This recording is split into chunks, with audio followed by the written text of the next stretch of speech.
Hello friends, in this session we will try to understand the architecture of Hadoop ecosystem.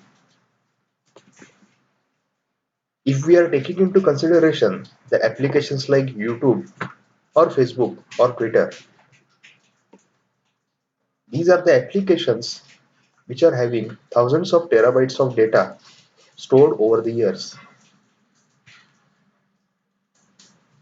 If you are taking an example of YouTube, in every day, in every minute, in every second, people are doing uploading process as well as people are streaming the live videos. How exactly YouTube manages all this data as well as whenever the storage is available at the end of YouTube, if that storage is going under failure, how exactly they are managing their application? At the back end, the application like Hadoop distributed file system is utilized by YouTube. Now let us see how exactly these things are organized whenever there is a point of storage as well as replication. In this session, we will specifically focus on storage and task distribution. And in the next session, we will try to understand how exactly replication takes place whenever there is a failure. If you are observing this diagram of Hadoop architecture, you can identify there are n number of racks which are available. So these are actually big servers. The overall Hadoop architecture is divided into 5 main parts. The first one is name node. Second one is secondary name node. Third one is job tracker. Fourth one is data node. And the fifth one is task tracker. Now, what is the purpose of all these components? If you are observing, all these components are distributed among the network. And each and every rack within that network is connected through layered switches. Now, most of these switches are layer 3 switches who are connected to each other with optical fiber, so that the latency when the data is being accessed or when the logs are being stored, that should be very less. Let us go to name node. Whenever any client wants to read something from a server, in that case the client will send the RPC request first of all to the name node. Name node is the most important part. What is the job of name node? Name node is supposed to manage the job tracker. Job tracker is an instance or it is a service which is working in synchronization with name node. The role of job tracker is to execute the tasks which are given by name node. In overall architecture, only one name node is there. Suppose that name node is going under failure. There is a solution. Secondary name node will take over the job of name node. Secondary name node is a replica of primary name node. That means whenever the primary name node will fail, at that time job tracker will start reporting to the secondary name node. Whatever read or write operations are happening from the end of client, they are at the beginning going to the name node. Name node decides to identify the location of read write operation for that data by making use of job tracker service. On every rack, there are multiple data nodes, and every data node is having a task tracker. One data node in a particular rack can be having a storage size of 1 terabyte. So if you are observing in this overall architecture, thousands of terabytes of data can be accommodated or it can be stored. Now let us take a classical example. Consider a client wants to store the logs in the rack server in the Hadoop architecture. In that case, that client will send the request to the name node. Now name node will identify the ID of that client and it will assign that particular task to the job tracker. Job tracker will take ID of the client and it will start it will start crawling the overall network where multiple data nodes are there. As for the client ID, name node is having some history of its storage. Accordingly, job tracker will identify where earlier data from this client was stored because the job tracker is having the ID of that client. Consider on rack number 1 in data node number 3, the earlier data was stored. Now, job tracker will communicate with the task tracker of rack number 1 and node number 3, that is a data node number 3, and it will assign the write operation to that data node. The data nodes are there only for the storage purpose. Task trackers are managing these data nodes at the local level.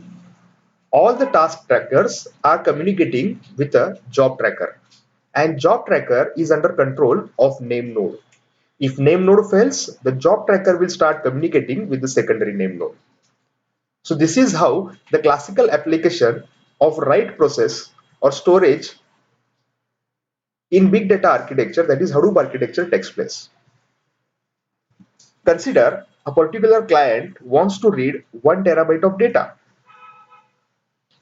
Again, this client will communicate with the name node. As this communication is happening through network, this communication is happening most probably through RPC, that means remote procedure call requests. Now, if this client wants to read the content from rack number 3, node number, data node number 3, or it wants to read that content from rack number n, data node number 3. So the client will communicate with name node. Now, does this client knows that its data has been recorded on rack number n and data node number 3? No. Client is just sending the read request. Now, name node is having the complete record of this client.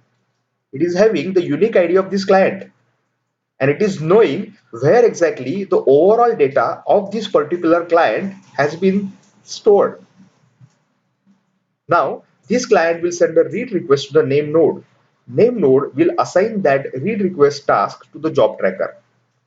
It will give the ID of the client, and it will tell that this particular client wants to read the content from this particular location. Now, job tracker on behalf of name node will go to rack number n and data node number 3. Now, where exactly this is revealed? This is revealed by the job tracker by getting information from the name node. It will go to rack number n, data node number 3. First of all, job tracker will communicate with the task tracker of rack number 3, rack number n, data node number 3. And through this task tracker, it will communicate with the data node. It will get the read request and it will fulfill the read request of the client. These are the two applications which are indicating read and write operation in big data architecture.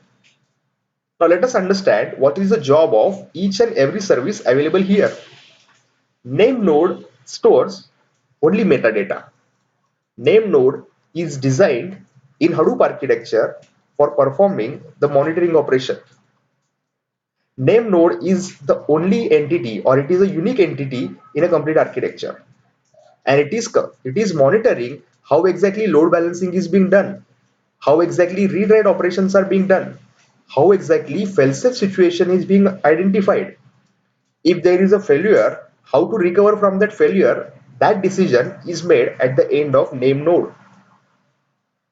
How exactly data should be distributed equally among multiple racks, that is identified by the name node.